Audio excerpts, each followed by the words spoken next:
in compliance field, which, I would imagine is typically dominated by men. Being a woman, what advice would you give women who want to get to where you are? Women are known to lead better in emergencies than men are, believe it or not. Regardless of being authentically you, people want to be able to look at their directors and have confidence that that person is competent in their job, they know what they're doing, and that they can handle any situation that is thrown at them and lead with grace and power.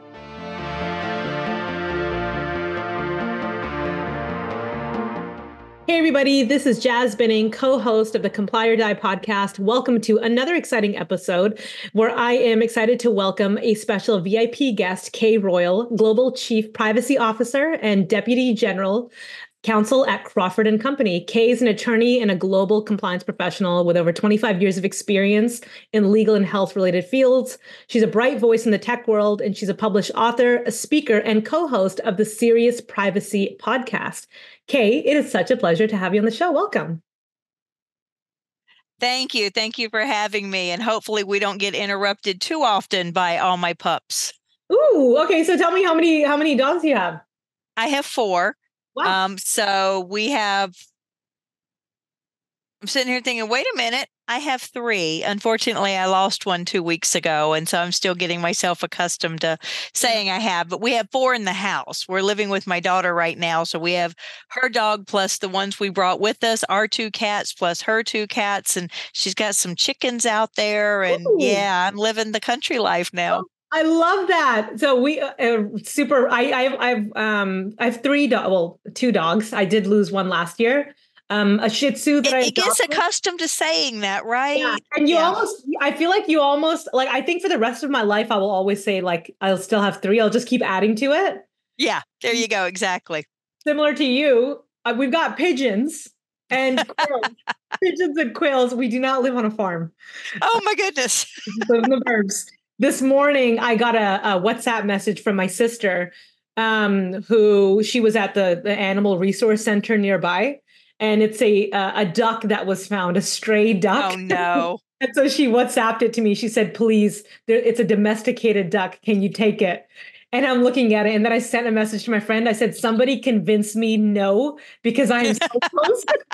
Because ducks are so cute. And so I had to do the same thing with a peacock that was announced was lost, and someone found a peacock, and I'm like, peacock, huh?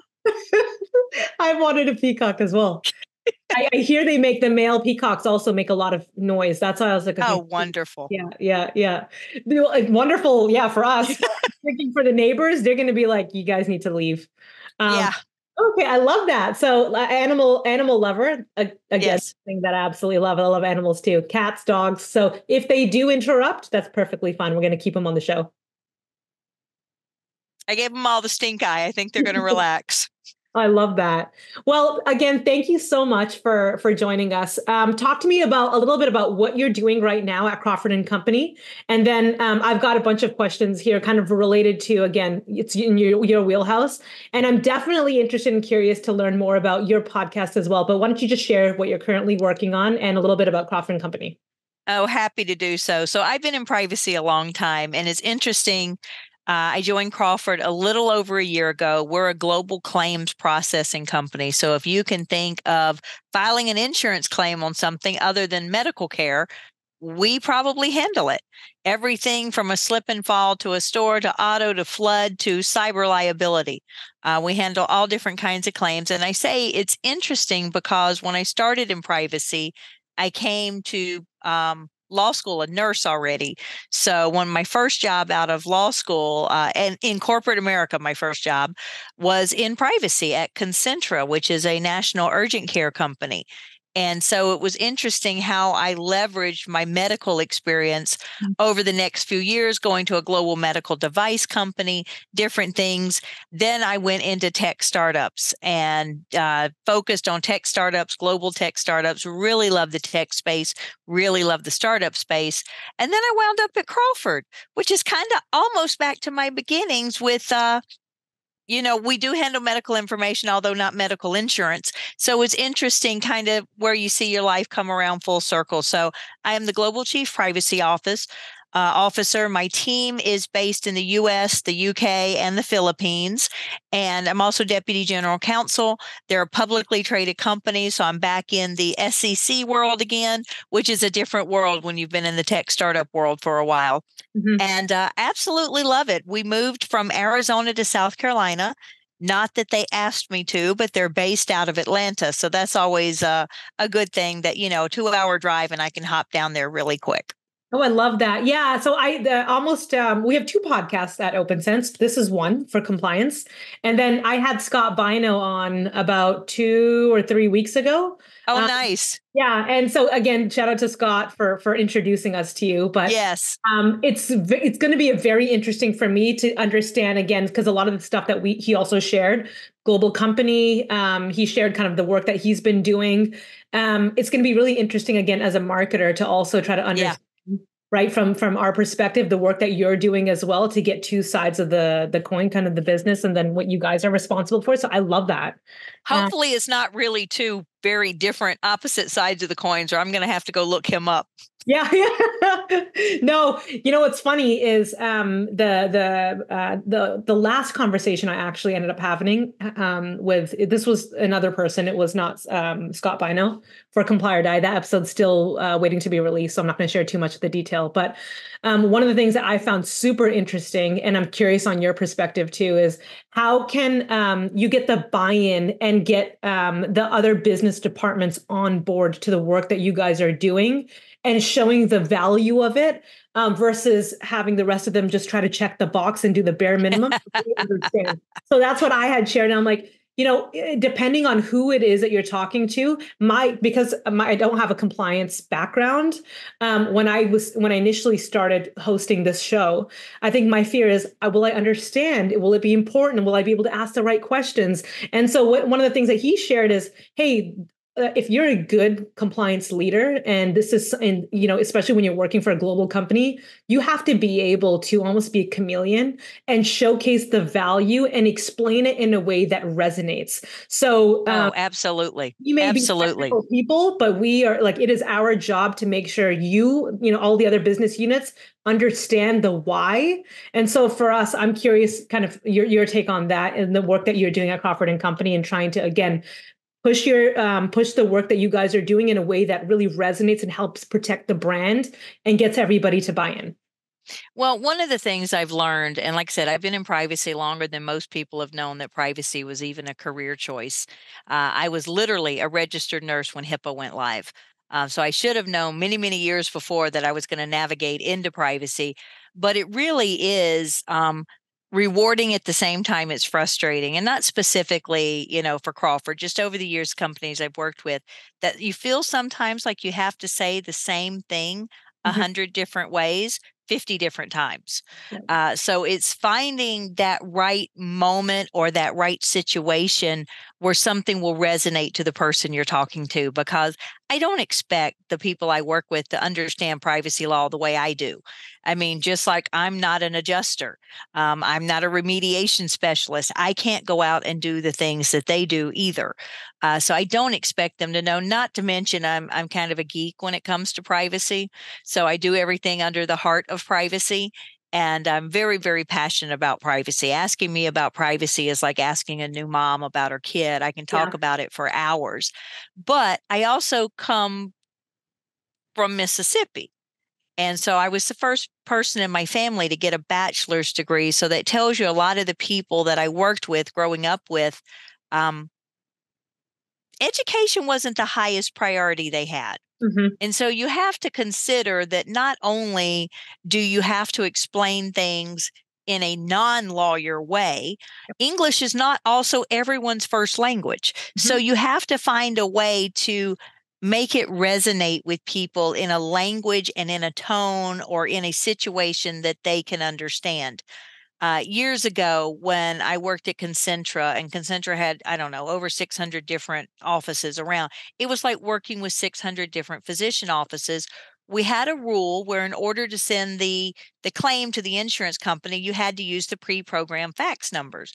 Well, constantly they would type in the numbers, and make a mistake, hit a button twice, skip a button, didn't press it hard enough, something, and the information would go out to someone it shouldn't have gone to, and trying to chase that down. Once we started explaining to them that we ask them to use pre-program to avoid mistyping a number and creating a breach, perhaps, that started resonating with them as to why, rather than just telling them not to do it. Yeah. So the good thing is Crawford already had a great privacy program when I walked in. So all I'm doing is maturing it and then making sure that all the new laws that are coming by, people actually understand what it is that we're looking at doing. We've got, 15, 16 privacy state laws in the U.S. now. Omnibus laws started with California. I think the last one was Maine. So we've got all of these laws coming across, and they're not the same thing. Mm-hmm. So they may be accustomed to complying with the federal law or complying with GDPR, but maybe they're not accustomed to complying with Washington or Texas or Tennessee or Indiana, and trying to make sure they understand we have a solid baseline program in place. Most of the privacy laws are built around a very similar framework. And so it's being able to find something that hits them, mm-hmm. where they can really understand it. And sometimes it's about making it fun. Yep. Yep. And so I guess that's what you're doing right now with your podcast. So why don't you share with me a little bit about, actually, I'm going to go into your podcast a little bit more later on, but okay. Before we actually get there, you mentioned that you were a registered nurse before. Yes. I'm actually a lot more curious right now. Dig deep into your entire kind of career history and how you got to where you are. You mentioned that you could talk about privacy, like, a new mother talks about her child. I want to understand what about it has, at what point you realize that, oh my gosh, this makes me excited, and I want to pivot my career and dedicate my life to this. Because that's extremely compelling story right there for me.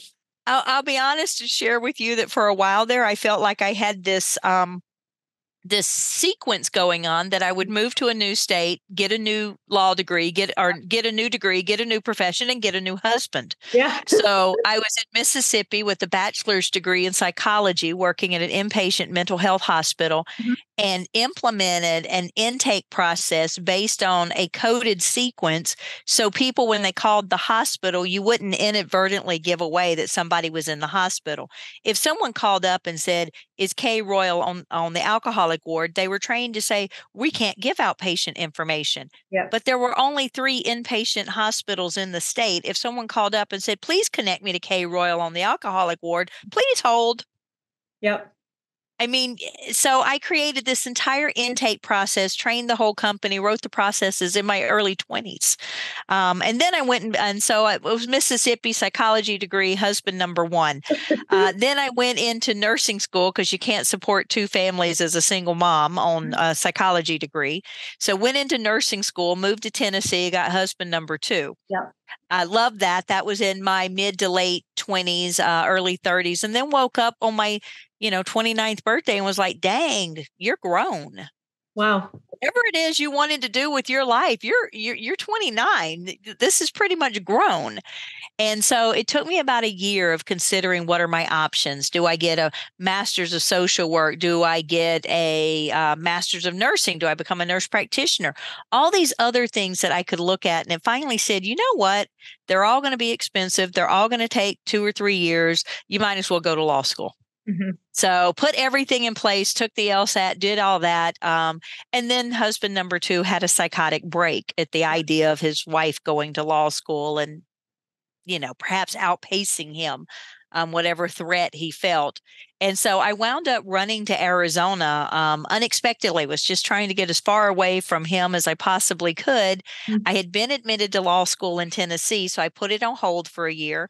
And about a year later, they wrote and they're like, "So you haven't done any of your admission activities. Are you coming back to law school? Or are you coming to law school?" And I was like, "Oh, crud, I hadn't even thought about that. So I applied at Arizona State University way past the admissions timeframe, I think in like February of the year before. And they accepted me. And so I started law school. Now I never met lawyers except for the ones that handled the divorces. I had no idea what law school was like. I didn't know that law schools were ranked. I had no idea what you were supposed to do for anything, but here I go. And I loved it. I absolutely loved it. I think I was made to be a lawyer. And my children joke that at the beginning of law school, they say that families should expect over the next 3 years of law school and then afterwards that their loved one is going to change. Yeah. They're going to start questioning the meaning of a period or a comma or an and or a the. And they're going to argue everything, whether they agree with you or not, just for the sake of doing it. And my children are like, oh, mom didn't change at all. I mean, they were 8 and 10 when I went to law school, but there I went, Arizona law degree, husband number 3. So he's the one that picked up and moved us to Texas. So if I moved to husband number 4, that was his fault. That was totally on him. But I did get a new degree. I got a PhD in public affairs. So I don't know. I might keep him for a little bit. It's been 20 something years. Yeah. I'm kind of tied to him. We're building a house next door. The dogs like them. Yeah. Yeah. Oh my gosh. I feel like you are the most interesting person I have interviewed on both my podcasts. I'm probably least sophisticated. No, I am enamored. I'm truly enamored. And I got to say, you are such a brave, bold woman from the conversation and we've only been talking for 6 minutes, but wow. And you're super entertaining. You're super entertaining. It wasn't bravery. It was desperation. Getting the kids away. But they went to law school with me starting at years 8 and 10. And so they were just hitting teenage when I graduated. They don't ever want to be lawyers. The fact that even you mentioned that it's not bravery, like coming from, someone else listening to the story, we give ourselves so many reasons to think, no, this is what I did. I've already invested education time. I'm old. I'm, 28, 29. The fact that you moved also, you shared early on, in being in Mississippi, education isn't like a big thing that you're, and you, it sounds like that is a common theme where you're learning, you're diving, your passions are changing, you're exploring the new thing, and you're bold enough to take that risk and jump versus what most people do. They kind of become complacent. And it's passive. And whether you're passive in your marriage or if you're passive and I've already done this, I'm not feeling. So even when I think about nurses, a lot of my family, my aunts and cousins, they're nurses and they hate it. And then as a patient, which nurse loves what they do and which nurse hates it because you feel it. I enjoyed it. I enjoyed being a nurse. Now, I didn't take on the easy routes. I was an oncology nurse and a hospice nurse. Yeah. So I did home hospice in the hills of Tennessee. That's an interesting story. Yeah. But I worked as a nurse all the way through law school as well. So nights, weekends, summers, any time that there was a holiday break, it paid much better than any of the part-time law jobs that you could get. But it did mean that I missed out on a lot of the bonding activity that happens in law school because I was in my 30s and I had children. I couldn't go out and party with them during the week or anything. I couldn't even take my books out of the car and try to read for law school. So it was an interesting experience. And I do get asked from a lot of people, how did I make the jump from being a nurse to being a lawyer? Because that's quite the move. But to me, privacy is a helping field. Yep. So I protect the company by protecting the data of the people out on the street. Yeah. That's how I protect the company. And so to me, it's still a helping profession, but I was meant to be here. I'm not going to lie about that. I love what I do. When you say, what do I like about it? I like the challenge because privacy, when I started, especially, was not a well-developed field of law. There was not a lot of court decisions on it that say what you could and couldn't do. There weren't a lot of rules around it whatsoever, which is how we're in the mess that we're in now. Companies, think they own the data of the people they collect, and people have such a, how do you say, a nascent idea of privacy. They think they know what privacy is until they lose it. I mean, how many letters do you get a month now that your data has been breached? All the time.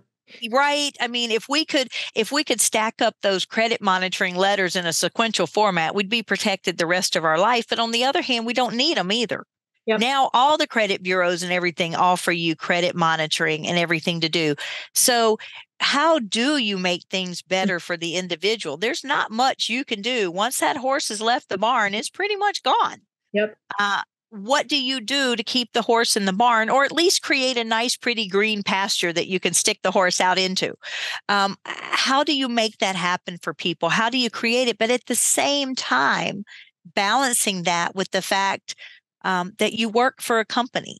And so I shared this as well when I spoke at IAPP, was you have to keep in mind that you have an employer. The company needs to stay in business. Now, that in no way or matter means that you should support or condone anything that's illegal or unethical or immoral. But what it does mean is that your job is to help the company prioritize and strategize doing the right and ethical thing with data. And there is a way of doing that. Data privacy was never intended to stop a company from growing or innovating or changing or strategizing. Is kind of like HIPAA was never put in place to stop doctors from giving medical care. Yep. But quite often they misunderstand what their role is. They'll be like, oh, well, that mom can't go to X-ray with her 10-year-old daughter. Yep. Because she might overhear other patient information. I'm sorry, that's my daughter. Who do you think I'm making legal decisions for? So it's understanding where the limitations and the opportunities are. And again, most people have no idea what those limitations and opportunities are. If you were to tell them that on social media, Meta probably has 30, 40, 50,000 data points on every person that's on. I couldn't list probably more than 3,000 on myself, and that's if I had to work at it for a few months. So most people probably have no idea how rich this data is on them that data brokers are out there profiling on. It's mind-boggling, absolutely mind-boggling. And I love it. I love the challenge. I love the working through the mystery. The company wants to do X. They want to do it this path, but you don't care about the path. You care about the end result. So why can't you do it through this path, which is legal and immoral, which is legal and moral and ethical, follows the laws, but it gets you the same result that you want. That's the part I love about it. So a couple of things, you mentioned even when you were working as a nurse that you loved it and you enjoyed it. Goes back to my initial point, which is it sounds like, again, full circle, you're in this because you have found that common theme of being able to help, whether it's privacy or when you were working as a nurse. It kind of goes back into the last conversation I had with our guest, Avishai. He kind of mentioned the same thing. The question I posed to him was, how do you, and you've kind of already touched on it, balance commercial interests, right, with the public, especially, right? So, and how do you do that in a way that is ethical, but that's also, you're fulfilling your duty to the corporation that you're representing, but you're also trying to preserve the rights as a consumer as well, right? Because everything that you guys are building out, it's got to work with the law, whether it's regional or whatever. But it also, you're trying to play the role as a human being who also has rights. And I think when I spoke with Avishai, he also mentioned, which I'm curious about you because Crawford Company is a global company, and you mentioned that you also work on UK, so East and West. So there's different attitudes for both. So I have two questions. Talk to me about the cultural differences and how do you try to balance all while also trying to balance your own personal views as, data being a right. Well, managing around the cultures is understanding the cultures. I mean, one of the biggest things you have about being in any country is that that's the bias you have. You have an implicit bias for the culture of that country. And many of us experience different cultures with the people we work with. So hopefully, companies that you're working with have a very strong diversity and inclusivity program.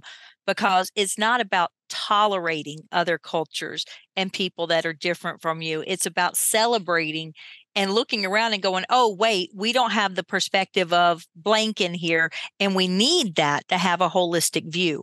So no matter what country you're in, you're going to have that. People need to raise their head up off their desk, look around them, and make sure that they have the right people in the room. And those right people should not look just like you. And that includes, I have disabilities.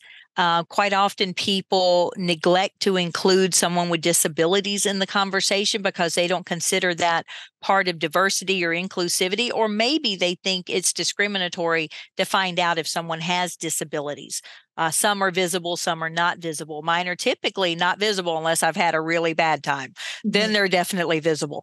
But that's also a different perspective to bring in the country. So bring into the room. So no matter what country you're in, you need to make sure that you understand that not all cultures are like yours. Yeah. And it's keeping that awareness that there are different cultural factors that play into it. Sometimes something as simple as Australia considers membership in a professional association to be sensitive data. Here in the US, you could probably go to like the American Medical Association and buy a list of members to do a marketing mail or two. That just doesn't compute. Europe considers political views to be sensitive data. Where here, if you're running for office, you can go buy the list, go buy the local list of, registered voters in your party. That doesn't compute with them. Israel considers personality to be sensitive data. Who would have thunk that, right? Yeah. So there's all these differences about what we consider data, what we consider privacy, what we consider sensitive.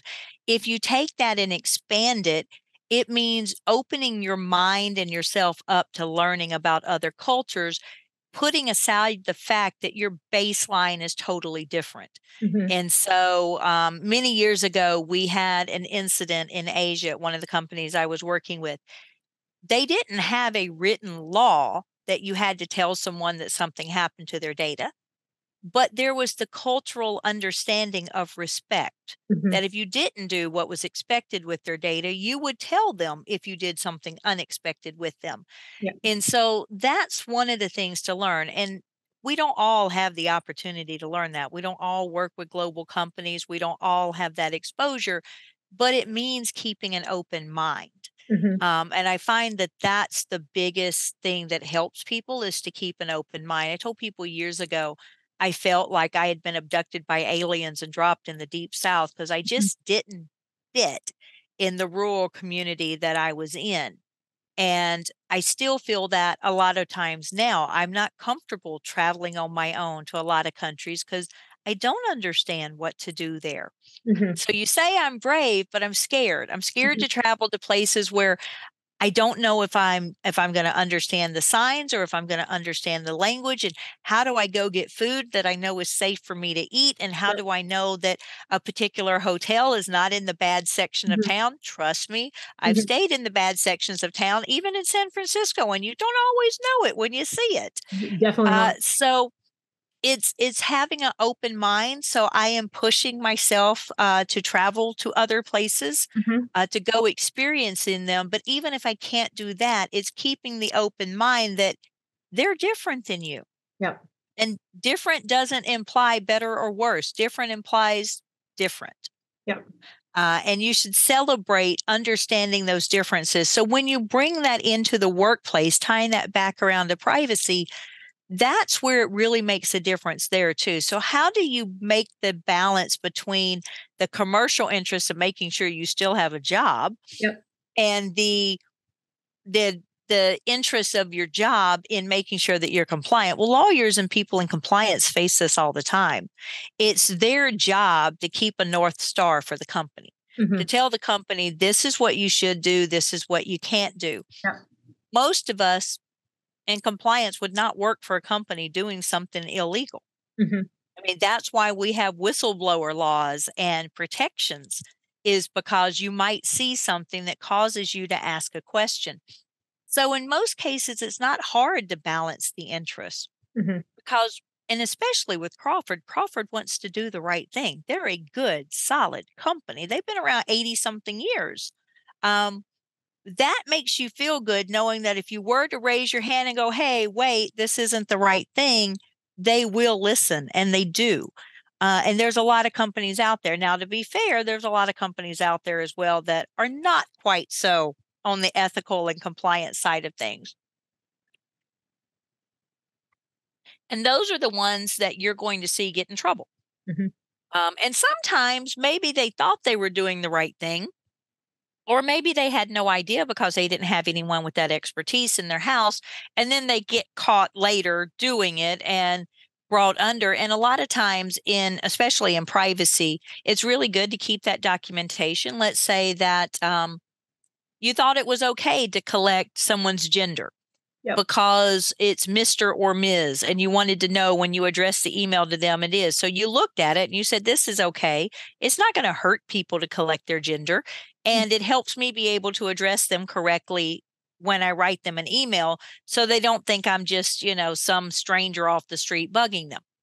Well, what about the fact that you're not writing emails to anyone except doctor? So I ran into this many, many years ago as well as a company. And when I pointed out that you can't write anyone except doctor, they were like, oh, I guess I don't need gender because there's no male female version of doctor. Yep. So it's sometimes just challenging some of the ideas that they have, but it's also making sure, and this is a little bit of career thing I'll throw in there, making sure that when you interview with a company, the interview goes both ways. I don't want to work for a company that would do something unethical or immoral or illegally on purpose. So the interview goes both ways. You have to make sure that the company you're interviewing with is a good fit for you. Now, for me, as you say, I'm quite the personality. My careers all come from ADD. I can't hide my ADD if my life depended on it. Yeah. I'd probably have to be asleep. And even then, I think I talk in my sleep. Yeah. So it's a case of finding a company where you can be authentically yourself. And being authentically me means bringing my mores and my views on what we're allowed to do with me. And so for me, it's never really a challenge. I left 2 companies because of unethical behaviors. Yep. And they were both in the medical field. And I would say that I would do that again.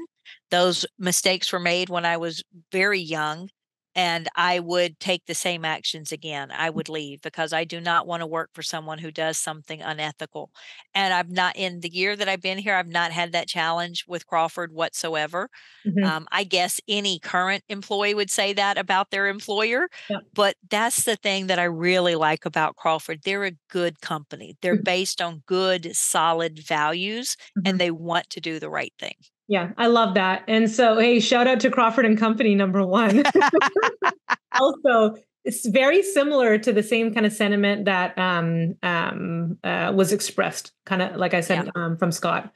So, and Scott, great guy, awesome conversation, super authentic, truly cares. And I'm getting that from you too. Also, how wonderful to be able to be yourself. Oh yeah. And I joked, I mean, here at Opensense, I'm not afraid of being myself. I make the most ridiculous jokes. I think when I first became, my first experience into a director's role and actually managing people was here. And nice. I had so much, oh my gosh, I don't know what I'm doing. I got to be like, pinky up, got to be professional. And my husband used to walk around past my office, and he'd hear me cracking jokes. And one day he's like, maybe you shouldn't crack as many jokes as, you want people to take you seriously. And so I'm like, serious people can't crack jokes? Well, I hope that's not true because I crack jokes all the time. I laugh a lot. Yeah, same. And I'm like, I have zero executive. For a while, we had executive coaching, and I talked to my executive coach and I said, I don't have executive presence. And so how do I get executive? So it became an internal joke I would share with my peers that, hey, I want executive presence, but then I can't stop leaving meetings saying hot diggity dog. So, like that. Well, but there's a balance between them. I mean, years ago, through the Association of Corporate Counsel, we were also offered executive coaching sessions. And as we went in and introduced ourselves to the person, one of the things that I said had to do with, being me at work, being unapologetically yourself. Yeah. And it was interesting that the person looked at me. She said, "Do you know how many years I've been coaching executives and how long it takes someone to learn they need to be able to be themselves at work?" Yeah. Executive present isn't about putting on a different persona. Yeah. Now, am I going to act differently with my team than I would act if I'm in the board of directors meeting? Yeah. My boss would hope so. Mhm. And I do. I act a little different there, but here's the thing. I'm still usually going to wear bright colors. Yeah. I wear, I love shoes. I wear crazy shoes. Mhm. I have that, but it does mean not being yourself. It means making a decision to,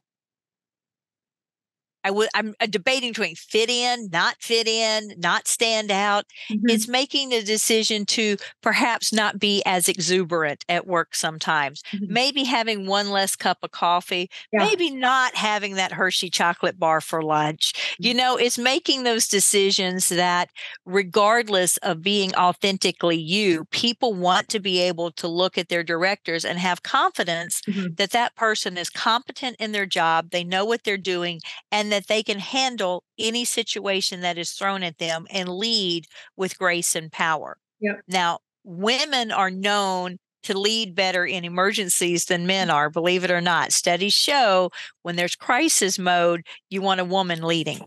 Yeah. And I think that's because we face so many crisis modes already in the traditional work sense that, and oh, wow, that's coming out really bad. Actually, I know the study that you're talking about because Right. on Growth Marketing Camp, another one, a woman that I had interviewed referenced it. It was the women political leaders. Yes. Yeah. And it's not saying that men can't, but it is saying that studies show, and what that's resulting from is that the historical view of the role that women have taken. I don't know. Yep. Yep. And you know what it is, but here's the thing. And so when she shared it with me again, that episode was, it was during Women's Month. Yeah. And so that was a big topic that we were talking about. Yeah. She shared the study with me afterwards and I went through it, and there are fundamental differences between how men process things and how There women are. do, right? And these are biological, they're innate in us. For more of like, I have to act, right? So for women, it's more of processing. And so, and bringing their compassion. Yeah. Yeah. I think that was one of the biggest things. And in an emergency, you want someone that's going to bring the empathy and someone that's going to bring the compassion. Mm-hmm. And there are a lot of women who don't do that. There are a lot of men who do.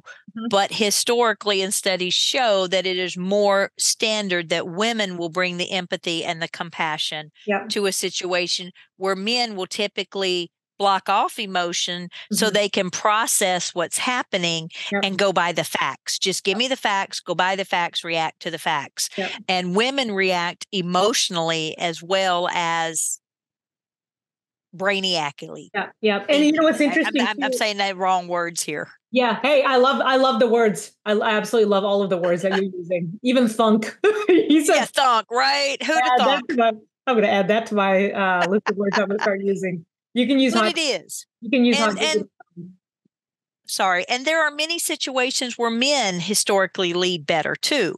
So I think situations show that when a company is in strong growth mode, traditionally men lead better towards strong growth mode, and probably for some of the same reasons, that women aren't bringing the emotion to the strong growth mode and worrying about some of the things that might detract from it, whereas men traditionally will focus on growth and go. So it's different leaders for different times. And if I didn't say it in the beginning, I absolutely have to say that all of these crazy opinions are all mine and have nothing to do with Crawford, other than I respect the heck out of Crawford for the fact that they do have really, really good leadership.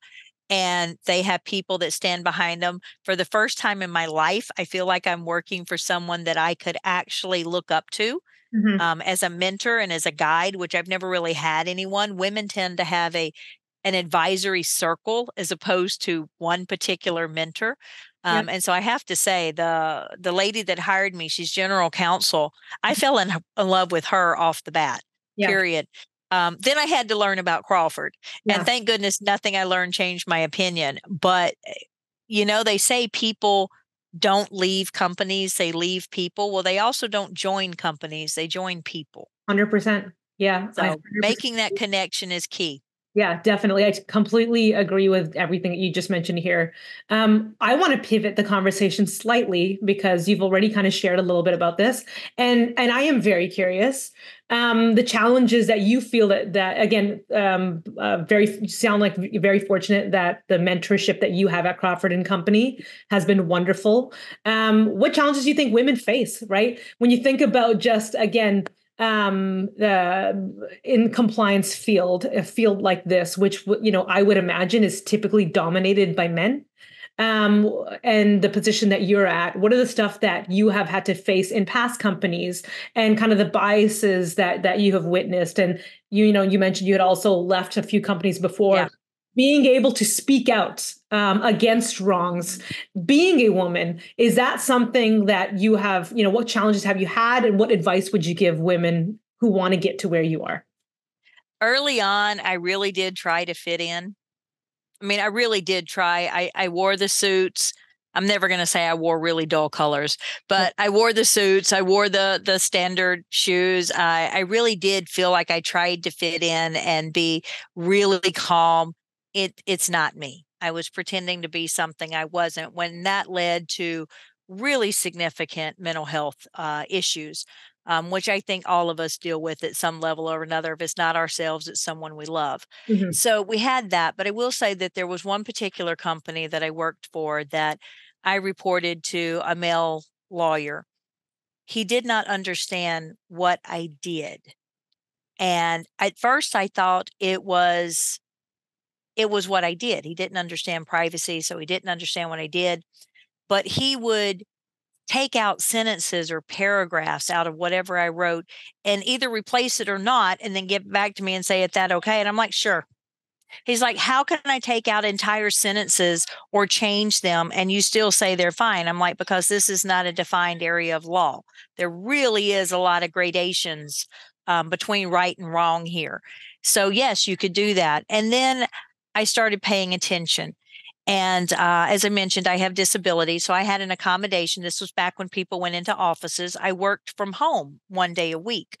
And the permission to work from home other days should I need it. But at least once a week, I worked from home on Wednesdays. And I'm really hoping you're not hearing the kids screaming in the background. I do not.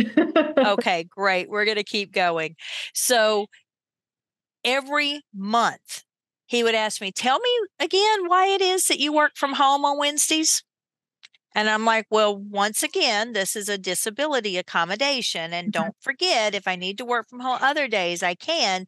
If you need me to be here on a Wednesday, then let's just work out what other day, I can work from home." Mm-hmm. There was no reason I needed to be somewhere in person. Lawyers can do their work on the computer, but every month without fail.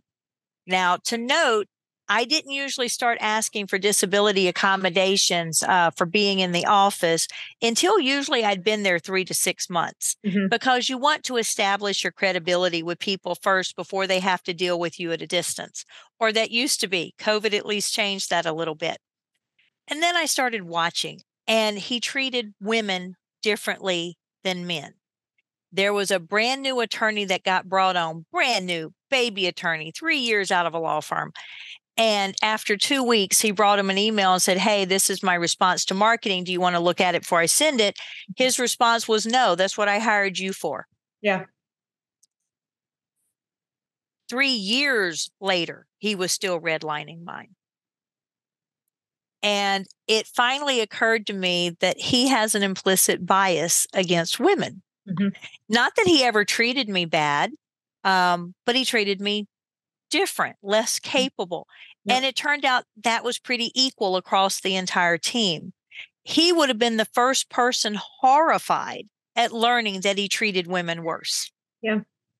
But other women started coming to me, not just people that reported to him, colleagues, people in other department, and asking me, because I reported to him, and they started asking me questions about the same thing. And like I said, he would have been the first one horrified to learn that he treated women any differently. Yeah. But yet it was obviously there. So how do you fight these things? Well, when you come across an implicit bias, it is something that you have to have the respect to address with the person directly. Yeah. An implicit bias is not usually that's going to be one. It's not a microaggression. It's not going to be one that you're usually going to suffer some sort of detriment to your job or anything, but it does mean being treated not equally. Yeah. And so that is something that if you have the respect and the communication to talk to the person about directly, but if not, it is something that you do need to bring up with HR, because none of us should ever be in a job that we feel that we're not being treated equally to other people. And unfortunately, in the law, many of the women, and probably not currently, but maybe the generation before us, have succeeded and feel like they can't help the women after them. They have to force them to go through the same trials and tribulations that they went through to succeed. That's not the way it should work. There shouldn't be any queen bee here. If a woman succeeds, she should help smooth the path for the women that come after her. Yeah.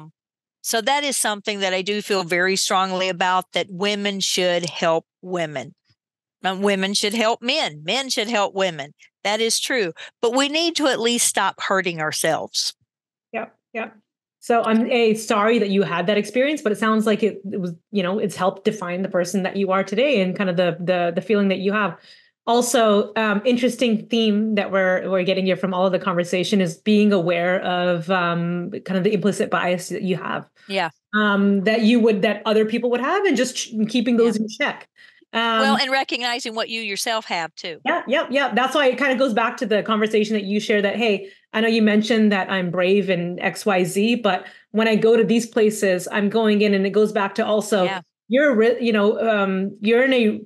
you're in a field where you're always having to be aware of risks. So to go in with that kind of perspective, that if I go to travel to this country, the culture, the food, everything's a little bit different, just being aware of that these risks exist, and also knowing where you're coming from and knowing that you are from a different place, your mindset is different. I think that alone does not showcase fear, or it's not even showcasing that, a bias. It's just being aware, and then recognizing that, okay, how can I be smart? How can I put myself in a position where, it's so I will argue with you. I think that's very brave. And I think that's extremely practical.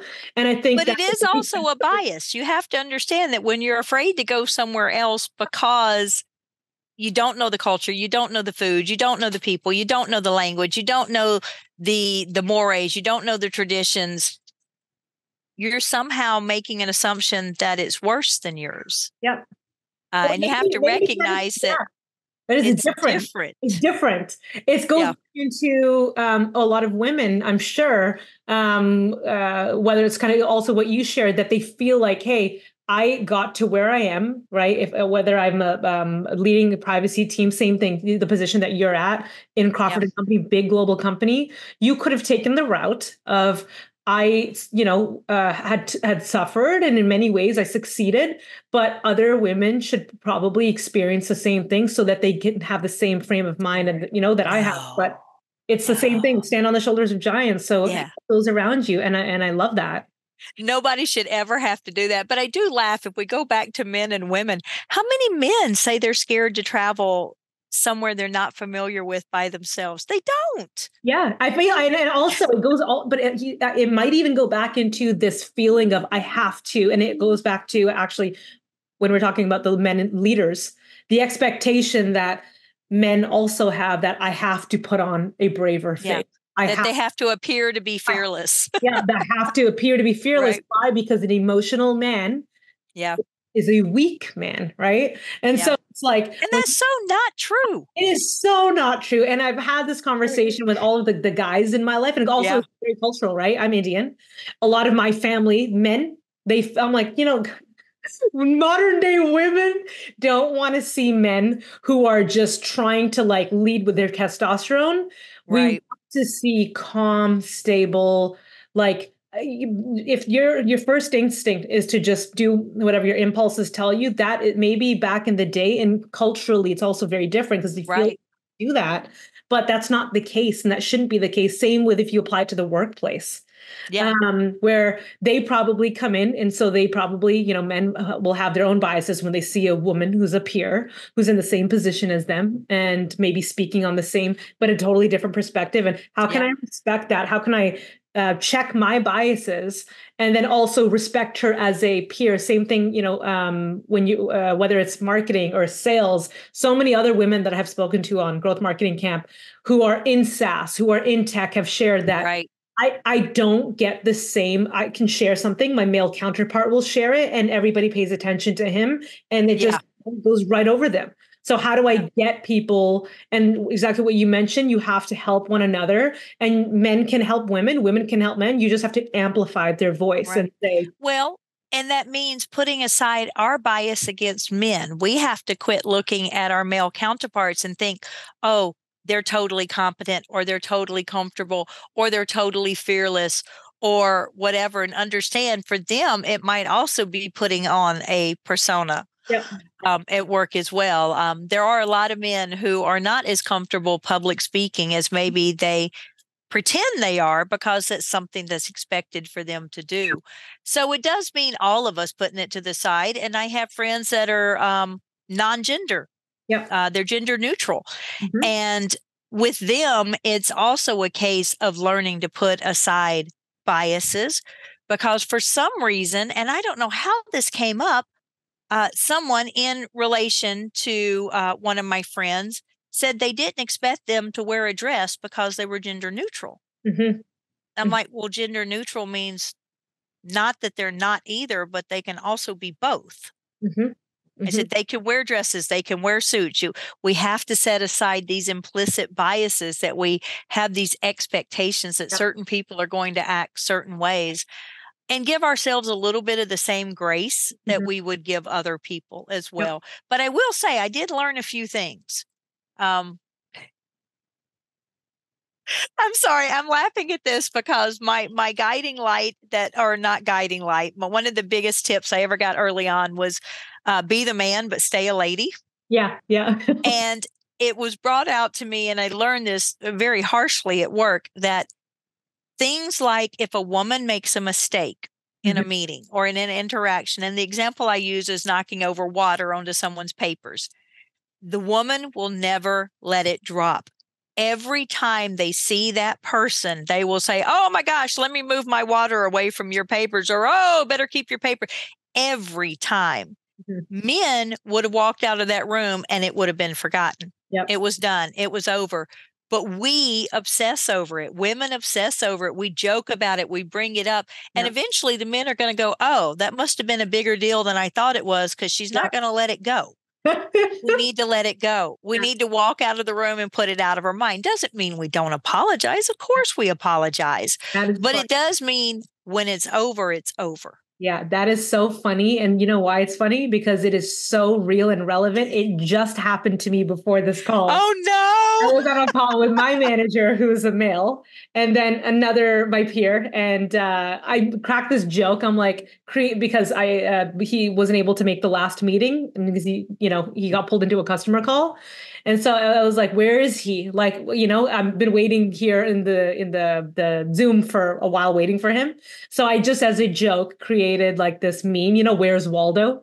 Right. So I just had his little face and I popped in there and I said, and then his name. And and he was on a call today with myself and my peer, and I said, oh, I wanted to show you something real quick. And then I showed it, just trolling and laughing, and said, oh, because you never made the meeting. Later on, I thought, I don't know if that was appropriate that I shared that and called him out in front of a peer. And so I messaged him. I said, hey, I'm so sorry. I if it offended you. And he's like, yeah, it didn't offend me at all. And so then I'm like, I know, but I should have been aware that it should have been just me and you in the conversation, but there was somebody else there, and I don't want you to think that. And so he's like, yeah, Right. it's okay. And I still feel bad about it because I'm And like, you can feel bad about it and you can learn not to do it again, but you yeah, don't ever need to bring it up to him again. yeah. Okay, now Right? that we've It's had this over. It's conversation, over. It's done. I'm gonna drop it right here. I Yeah, was drop it. It's over. okay. It's done, right? But this again comes to the women bringing the emotion, right? We bring the compassion and the empathy, but it also means sometimes we can't get out of our own heads. Yep. We're going to continue to obsess over things. And, I don't know that anyone's ever going to say that they're an expert on work relations with all the differences that we have at work, with the different cultures, Yep. with the different races, with the different locations, with the different genders, with the different ages. I don't know that any of us can ever say that we're an expert at work relationships, but I would like to think that we can at least say, you know what? Let me hush and listen for a minute. Yep. Let me learn a new thing. Mm-hmm. And I think that's the biggest thing, is to always be open to learning. Mm-hmm. And as long as you never close yourself off to learning something new, then that comes right back to the compliance and privacy. As long as you are open to learning something new, even if it goes against something that you thought was true for so many years. And now it's new. And for example, one of the things that I always get with third-party risk management, not necessarily at Crawford, is people say, but we've been working with this vendor for 20 years. Why now? And I'm like, well, hang on to your britches, because you're going to be doing it every year from now on. They're an important vendor. We need to look at them every year. People don't like change. Mm-hmm. And compliance is change, especially in my area. It's change because the laws are changing all the time. And that's another reason I fit into it, is because of the ADD. Mm-hmm. Mm-hmm. If I don't like one thing on my desk, I have 200 others I can pick up. Yeah, I love that. And it shares another quote that someone had shared with me, which kind of goes back to what you just mentioned now. Basically, go in and be like a sponge and soak it all up. The smartest person in the room is not, it is the room. So it's the people that you are working with, all these different perspectives, whether it's, what you're doing right now and all the other business units that are there, because they and their needs, what makes them tick, and how they are leading their teams and how they are rolling out programs, it will all impact then how you try to service them, as a department. Well, I think another key piece is, if you ever think you're the smartest person in the room, leave and go find another room. Yeah. Yeah. Because you should always be open to learning. And if you think that there is nothing you can learn, then go somewhere else. I love that. So share with me, you mentioned IAPP. I know you're going to be speaking again. What are you talking about? Like, what are you speaking on, and how long have you been speaking at IAPP? It's been a few years? Well, I've been speaking at IAPP for quite a while. As a matter of fact, I think for a few years there, they just turned down anything I proposed just off the top of their head because they were sick of hearing from me. But that at this last one, I was speaking on, well, one of them was now that you're the new privacy lead, what's next? And funny enough, the title of our program was Know When to Hold Them, Know When to Fold Them. Yeah. Dealing in as a new privacy lead came out long before Beyonce's song came out. But of course, we had to add the soundtrack to the presentation. But it was two privacy friends and I have all grown up in the privacy field together. We've been friends 10 years, and now we're all CPOs at major companies. Now, true, one of them's at a Fortune 50, and I think the other's at a Fortune 150. Fine. But we all grew up and we got the Chief Privacy Officer title. And how did we get here? What are the things we have to take into account? And one of them, I mean, she's 40. Her career trajectory is just out of this world. She got into it early enough and learned at the right time. And I imagine myself, I mean, I don't hide my age. I'm 55. I usually say I'm 85 and I look darn good for my age, but we'll be honest here. I'm 55. I think what would have happened if I gotten into this career field 15 years earlier, right? I've been in it 15 years or so. What if I had started even earlier? First of all, there wouldn't have been privacy. But what if, you look at the career trajectories of the newer people coming into privacy, and I'm just so glad that I could be a part of their growth and of their movement. I think it's phenomenal. But that was what we were talking about. And it wasn't just women in the room. I mean, this wasn't just for women CPO officers, but there was a lot of, what do you need to keep in mind? What are the strategic things you need to take into account? Because unfortunately, a lot of people in my role are very, very operational in nature rather than strategic. And when it comes to handling data, you've got to be strategic. You've got to think, how can we use data? What should we be using data for? 10 years up the road, 5 years up the road, what's going to be valuable for us to know that we might be able to learn from data that we have now? And again, figure out how to do it ethically, morally, and within the laws. So that was one. The other one that I got finished talking on was I did an information governance capability assessment over both Apple and Google. And so presenting that at information governance workshops, but also a friend of mine, probably one of the smartest women I've ever met. Her name is Dr. Dara Hoffman. She's at San Jose University of San Jose. Anyway, her whole program's online in medical records. She was the first in her family to also get a bachelor's degree, first off the farm in backwoods Kentucky. Is a lawyer, now is PhD, teaching medical records or records information management. Absolutely brilliant. But what she and I have realized is that the frameworks that information management works under and the frameworks that privacy work under, they need to be combined. If you're someone specializing in managing records and managing information, and you're someone specializing in data protection and privacy of how you should be using it, shouldn't those two align somewhere? Why would we have a different framework for the two of them? So she and I have been working on a joint framework, and this was the first time we rolled that out. Just a toe dip, not even a beta, just a toe dip to say, hey, this is kind of where we're going with this.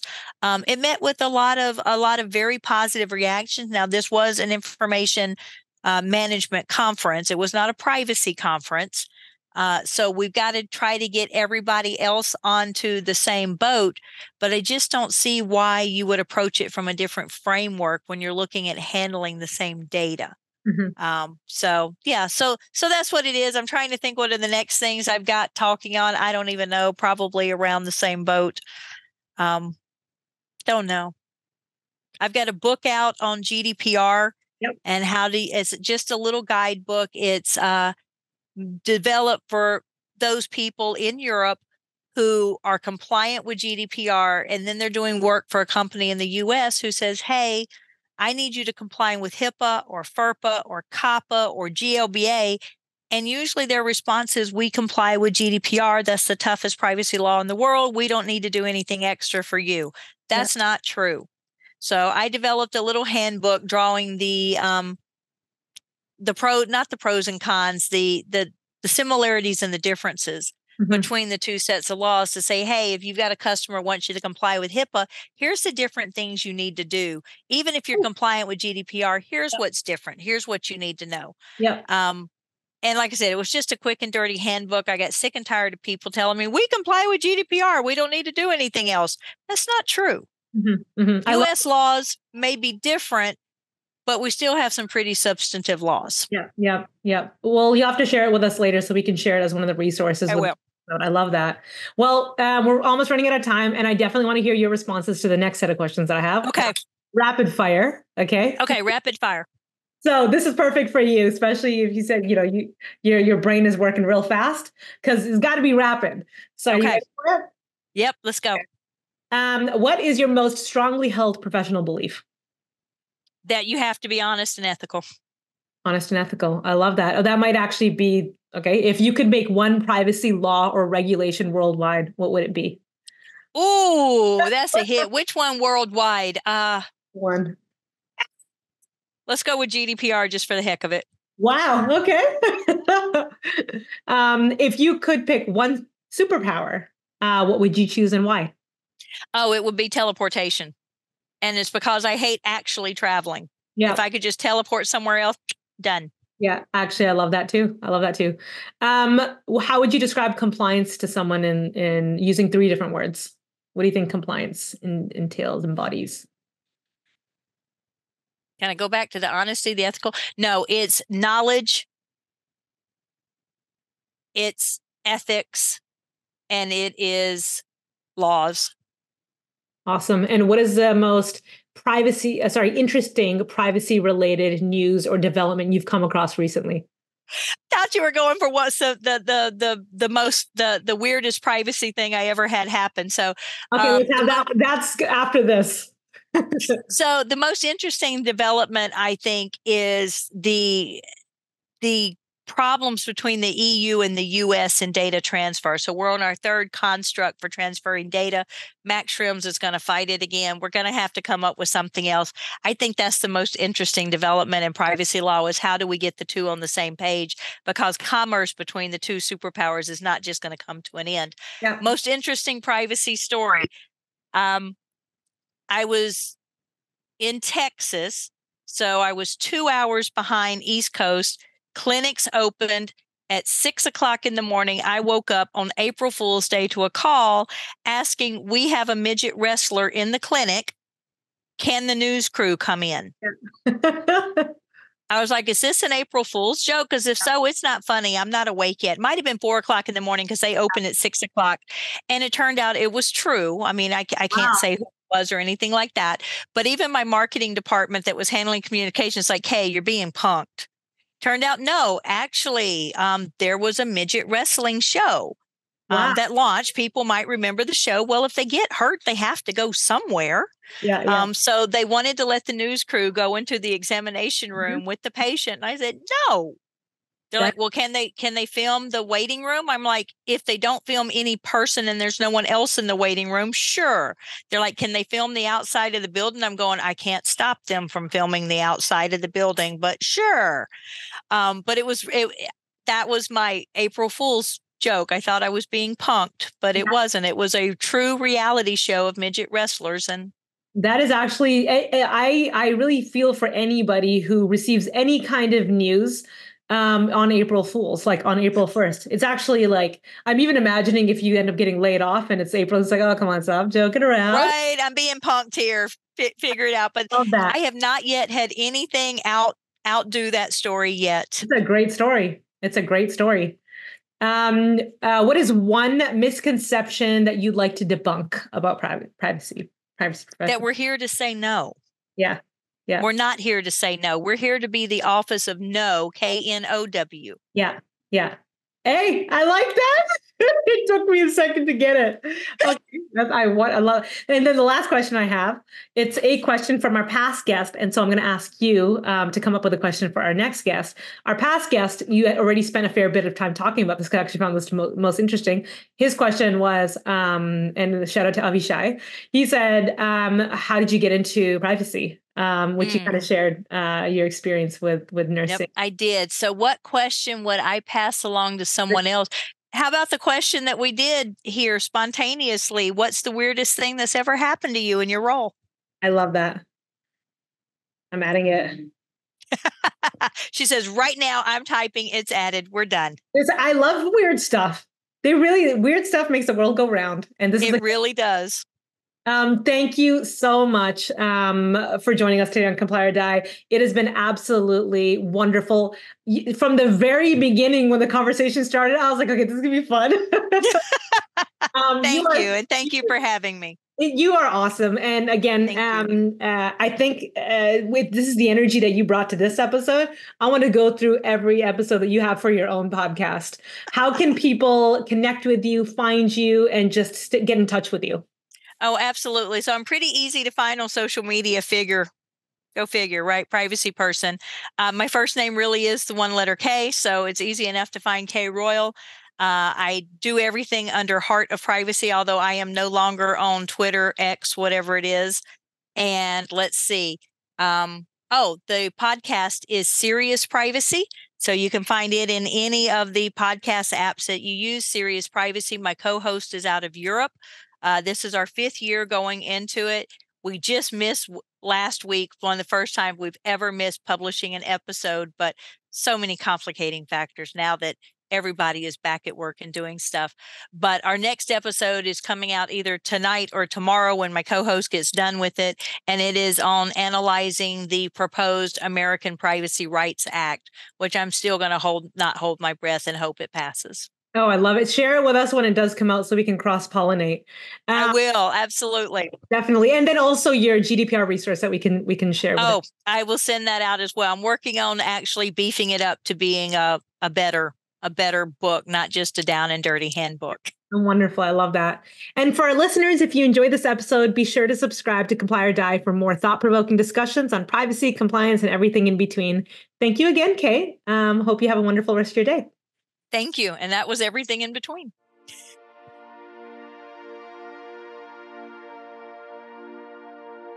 You've tuned in to the Comply or Die podcast. If you found this episode informative, we would appreciate it if you could take a moment to give us a 5-star rating.